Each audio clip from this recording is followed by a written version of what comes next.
with Nancy and Lucy for, what is this, episode 5 of our Crafty chat. So very exciting to be here again. I guess usually we like to start off with what we've been working on over the past week. So who wants to jump in with their works in progress? I made a little bit more progress on my playing with color shawl. Still not done yet, because I keep not setting aside time to knit, but it's getting longer, very much longer. So it's pretty big at this point, and I don't have a lot of yarn left in the cake, so that's almost done. And then I cast on a pair of socks with, this yarn is from Knit Picks. It's a self-striping yarn. The colorway is called 8-bit, which I thought was really cute, and these are for my partner.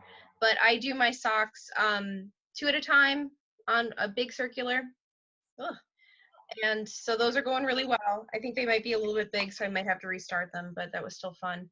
And right before we started recording, I was trying to get the binding on the tote bag, and it was a nightmare. I ended up just kind of setting it aside. The bag is so big and unwieldy, I'm having a lot of trouble getting it through my sewing machine, so I think I'm just going to have to hand sew the binding. But other than that, just the binding to finish, and then it's done. And those are the big 3 things I was working on this week. That's cool. What about you, Lucy? Keep working on my sweater a little bit, but then I had ordered some cotton yarn from Knit Picks because I was wanting to do dishcloths again, to knit them just because I'm using them more. And so I got some of that, and I yesterday knit. I don't have it right here, but I did a dish. I mean, it takes like a day, you know. I did a dishcloth. It was kind of fun. It's just kind of fun to do something really basic and finish it. So that was exciting. And then I pulled out a needlepoint. I think I mentioned last week that I've sort of been working on, but now I'm finding it's been so long since I've done it that it's like, I don't know if my vision's changed or something, but it's a little harder to see or focus on that than it used to be. So that's been more challenging. Yeah. Are you feel like, are you kind of working on it by just thinking about it, or you know, sometimes you're not physically working on a project, but it's like you're working on it, you know what I mean? Yeah. I mean, part of it was like I had kind of culled the threads for other things over time. So the project I pulled out doesn't even have necessarily all the threads I need to do it. So part of that has been like seeing what I have that I could use instead. And then that sort of gets you on that track of going through, you know, supplies, and then you get totally sidetracked. Or talking to my mom, who's like happy to send me, she's a huge needle pointer, so she's like, what colors do you need? Yeah, so it's probably more like, talking about that and thinking about it than doing it. Lucy, have you ever tried to use the polyester scrubby yarn for dishcloths? I think I did try that one time. I just didn't like, and it was fine. I have one that's smaller that has that some scrubby that I made, but there's something about like the pattern that I use for dishcloths. It's that corner to corner, you know. Yep. So you like cast on 4 and you yarn over, so you have this little edge. And so I think that just, it's like this muscle memory, and it's very comforting to me. And it's that cotton yarn is like so easy that I'm just like, you know. So they're not as practical as like the scrubby ones, but I do like them. Growing up, my aunt, she made those constantly, the corner to corner dishcloths of the cotton yarn. So we had those all the time growing up, and it was like, I have a lot of bad muscle memories of like, I hate the feel of those, but she made a couple of the scrubby ones, and I love those, and they do a great job. I have 2 balls of it in my stash that I keep meaning to knit more out of, because I have 3 and they're kind of falling apart because I've used them so much. But it just kind of hasn't happened yet. Yeah, it's maybe not as pleasurable to like use the actual creating of that. You know, probably doesn't feel as good, but it's definitely more practical. I was interested to try it though, just to see how it panned out, but yeah. How about you, Heidi? What are you working on? Well, I'm really excited because I finished something. You did? So don't know how well that's going to show up on Ooh. camera, but Oh my gosh. Ooh, cool. I kind of was starting with this. I couldn't find any of my little drawings. So Molly at the library would teach these meditative drawing class, I guess, kind of known also as Zentangle, but we don't call it that because we're not certified. Right. And Zentangle, I think, has sometimes more rules to it. In any event, so we call it meditative drawing, and so it's that kind of just like free play doodling, repeating an image. And I struggled with this one a lot to finish it. Like they're really fun, but like I don't know if you can see, like I loved the squares, and then I was like, where do I go from there? Like I Those are couldn't figure out what else to do, so it just became like very agonizing. And now that it's done, I'm like, yeah, I do like it. And so I have this one that I did before. So I have two. I guess the idea was to do like 6, so I'd have, one for each color, the rainbow type of thing. And Can you show us the blue one real quick again? Your video stuttered for a minute, and we got a little bit of a picture, a little bit of an image of it, but it kind of. yeah, my internet was not stable, I guess. So It's okay. Oh, that's really cool. That's really Yeah. cool. So it's kind of taking some of the motifs from the drawing and trying to do them with needlework stitches, right? So, or embroidery stitches. Yeah. So, yeah. I think I like the single color. It has a lot of impact. Yeah. And then I worked on a Granny Square tutorial, so filming that and creating Granny Square. So that was a good feeling. At one point I thought I could multitask, and I was trying to work on that honeycomb stitch shawl, and I was looking at something, and I don't know what I did, but I totally screwed it up. And I'm really close to, I'm like 3/4 of the way done, and I'm just like, Oh no. this is not a stitch that you can easily pick out because there's a lot of like yarn overs and like slipping of purl stitches. And I'm just like, oh my God, but it's like I kept going back to it. So I guess this kind of, this is going to segue into, our topic today being like, what motivates you, first of all. And so what motivates me sometimes is solving a problem. Like I couldn't put it down. I had to keep going back, and like I was like, okay, I'm tired. This is the end of the day. I shouldn't be playing with this. I was like, no, I'm going to keep, I want to fix this. I want to get to a point where I'm either taking the whole thing out and doing it again, and that's fine. And I was like, no, maybe we'll just take out a few rows again and see if I can get that needle, in place. And like I started to knit it again, and I'm like, nope, it's still not right, so anyway. Yeah. That actually could have gone on last week's episode. Disasters. I do think that problem solving is like a huge motivator. I mean, I know if I make a mistake in something and I see how I can fix it, or I just have to take out these 6 rows back, or that I will, like, I can't go to bed until I do it, or if I do, I'll just like get in bed and think of, I mean, it's very it's hard to let go of. So that is a sort of form of motivation, I would say, Yeah.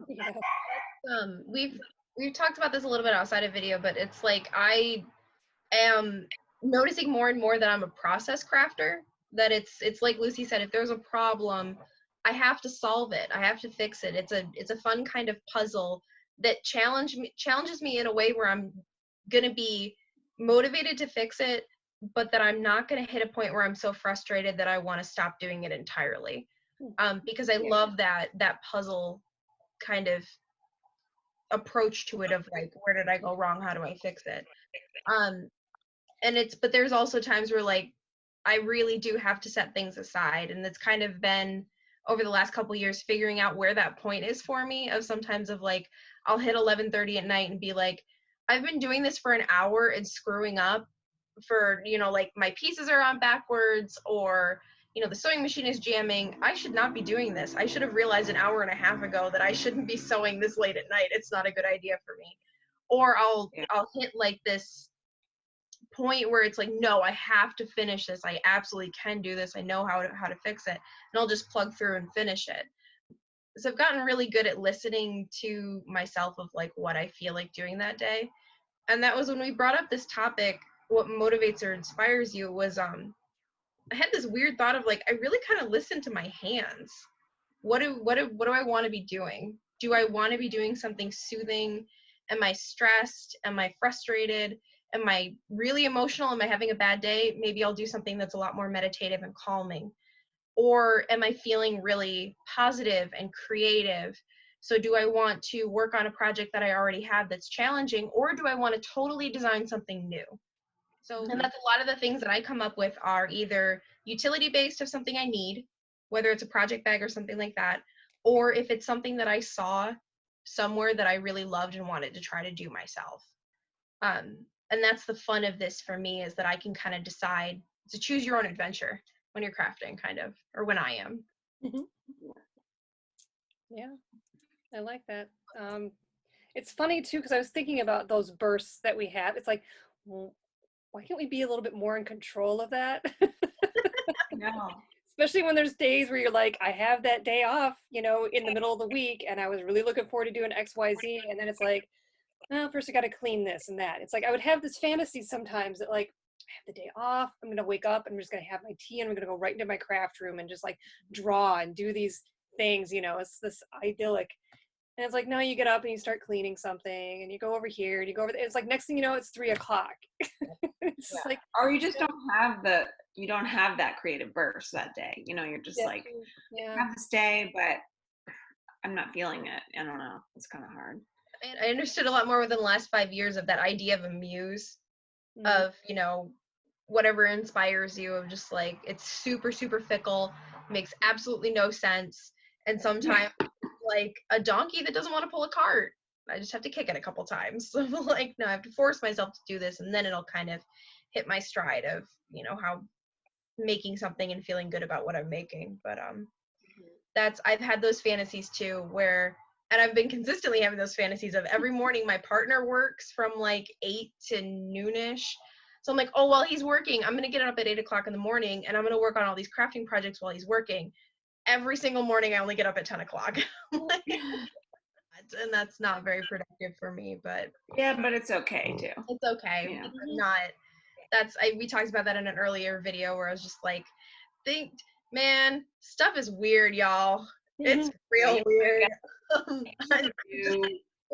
Do whatever it is that your body's telling you to do, or I just finding those natural rhythms again. Like I know I get up at like 8 basically, and there's been times where I've been awake. I could have gotten up at 6:30, but it's just like, no, I know I'm not really ready yet. So yeah, I don't really think this has not helped me with my severe early rising problem. I still waking up really early. Doesn't matter. My husband, he's up at 4 a.m. So oh my God. My cat came to live with us 2 weeks ago, and she's been waking me up every morning at like 5:30. She wants to be fed. I'm just like, please stop. I just want to sleep.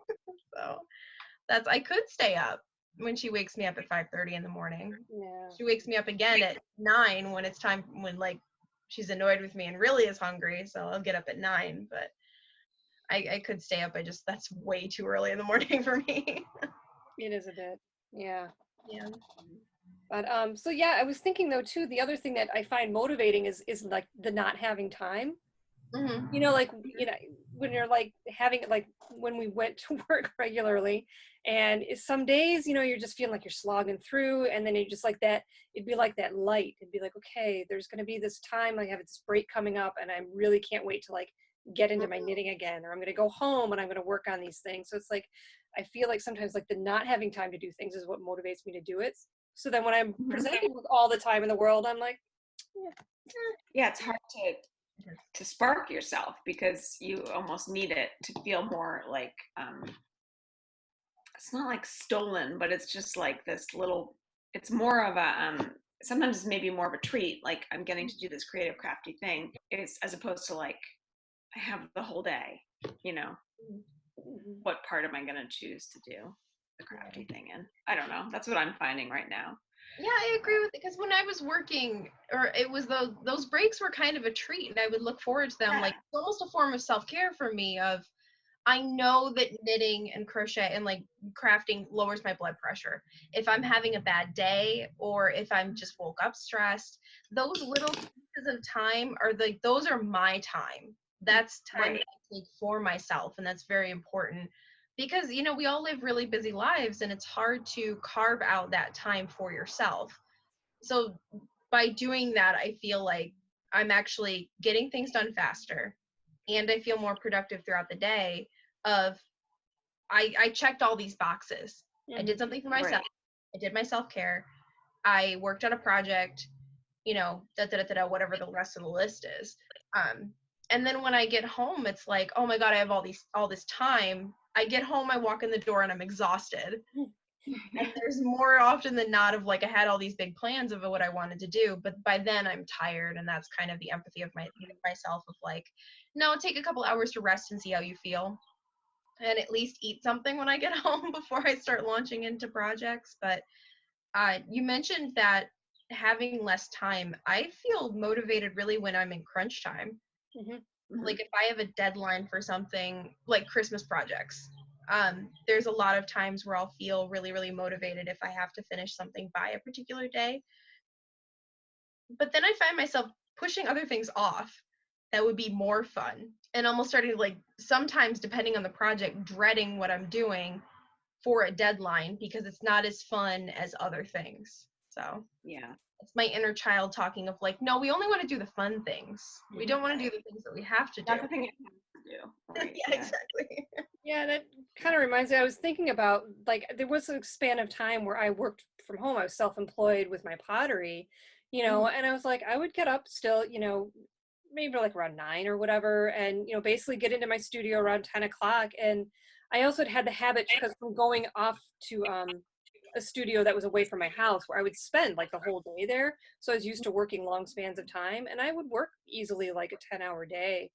And just be immersed in it. And it was really great. But I know like sometimes it was like, yeah, I got to work on these mugs because I know I'm trying to sell things and that's something that's going to sell for money, blah, blah, blah, but the nice thing with clay and its stages, you could only do so much and you had to let it wait. So then I could go off and do the bigger pot that I wanted to play with or whatever else. So Yeah.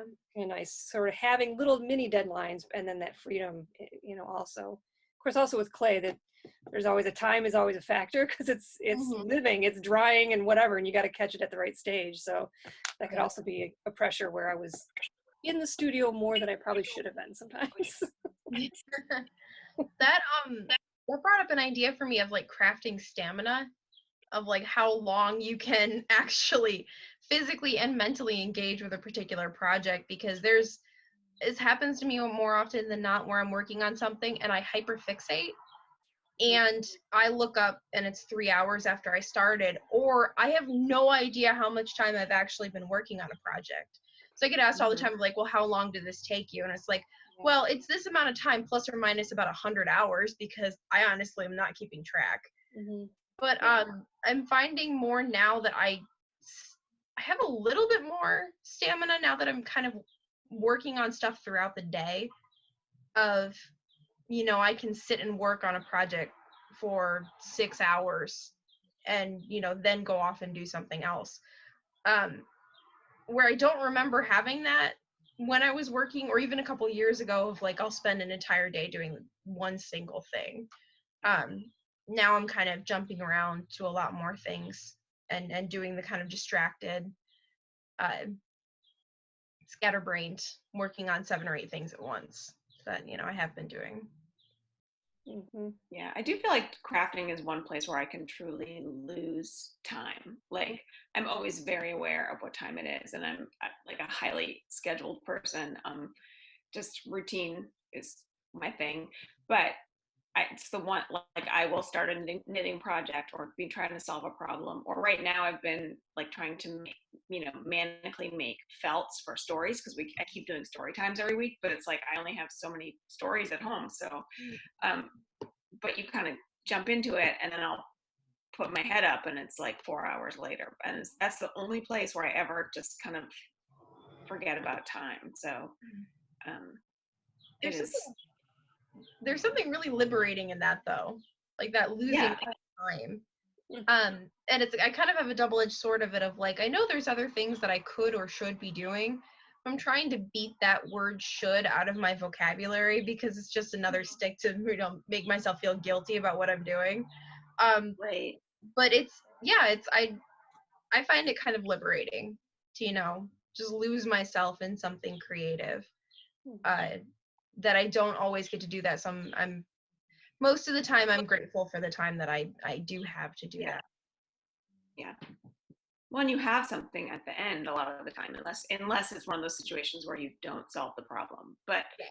um, you're, most of the time you dive into that and you do have some sort of beginning of something or finished something. So it's not just like it doesn't feel as lost. It doesn't feel like lost time. Yeah. To me. It's always easier for me to see a value in the time that I've spent if I'm walking out of it with something that I've actually finished. Yeah. I can't say how many times I've finished, crafting for 3 hours and I feel like I've gotten absolutely nothing done. Like I can see maybe a small amount of, constructive finishing toward like the path towards finishing. But that frustrates me and almost inspires me and motivates me to keep going because I want to see more results. Because as like a process crafter, the process is fun, but that end goal, I've valued that more and more as I keep doing projects of like, God, finishing something is like the best feeling of like, I have this finished thing, it's beautiful, and then I can, keep it or give it to somebody. So yeah, that was in my notes for like motivation is a desire for a finished product. I think like a lot of times what motivates me to start a craft even is to be like, I want that sweater, so I'm gonna make that sweater, or so it's not even thinking about the process, which becomes enjoyable, but it's like, how am I gonna get from not having that thing to having that thing? So yeah. I think the impetus for me, I agree, is mostly I see something and I'm like, I want that thing. And it's then the process of making it. But the idea and the inspiration usually always comes from things that I see. That's why Pinterest and Ravelry are such dangerous places for me because it just goes down into this black hole of I'm gonna be there for hours seeing all this cool stuff that I want to make, and I don't need my queue to be any longer. I know, because you don't even have to go on there looking for something, because now they just, if you have some boards, they just suggest for you, and you're like, oh yeah, oh yeah, oh yeah, all these things. Yeah. And, yeah. You remember this thing you pinned 6 years ago? Yeah, we're gonna show you that again. Mm-hmm. Do you want to do this now, or do you? So it's like I'm so mad at their algorithm. Like, thank you. I didn't need that reminder, but thanks. Your talk about process reminded me, I completely forgot. I did a whole like paper embroidery thing this week too. Like I had a new pattern that I designed and I like stitched it and I wanted to see, because I wanted to see how it worked. So I had to like finish the whole thing. So there was definitely that motivation. And there's a pattern I've been working on. I keep going back to it and I'm so stuck on it. And I keep like trying to, yesterday I was like, okay, now I just got to go for a walk, because I'm like, a walk is what's going to help me. A walk is just like, you're like gonna magically come back with the answer, you just walk and you just sit down, all of a sudden it's like bam, it's there. Sometimes didn't quite happen though. So. Yeah, that's being home as much as I have been, being outside and going for walks every day, and even when it's raining, just getting outside. God, that's helped so much on so many different levels, because I feel like I love where I'm living and this is my home, but there's something about being outside without four walls around me that helps kind of liberate my thought process of like I don't feel so enclosed. I feel like there's more options.